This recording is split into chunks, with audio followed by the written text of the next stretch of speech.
Novi trg so zavzeli stojnice, na katerih so predstavljali dejavnosti šol in društev, pa tudi poligoni, na katerih so se preizkusili otroci iz vrtcev in šolarji. Se dogaja, marsikje vidimo napredek, zelo, zelo pomembno je, da pa stalno izobražujemo, stalno obveščamo, kajti marsikdaj smo še kar tako negativno presenečeni nad odnosom ljudi do okolja. Recikliramo stare škatle, kose lesa, ki je zelo veliko tukaj, zamaške, plastenke stare in smo potem naredili različne igre. Pomembno je, da pač mladi pokažemo, da smo tudi mi nekaj delamo na tem, da nismo vsi mladi, ne vem, samo na telefonih, da tudi kaj drugega delamo.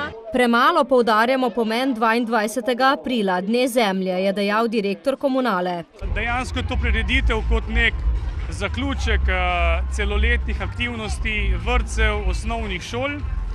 Torej vrtci osnovne šole so nekako čez leto najbolj aktivne na področju ekoloških projektov, torej varstva okolja. Zavedamo se, da smo član verige na področju obdelave odpadkov in zavedamo se pomembnosti sodelovanja pri vzgoji mladih, pri spodbujanju njihovega dela in pri učinkih, ki vsi skupaj lahko v nadaljevanju prinesemo.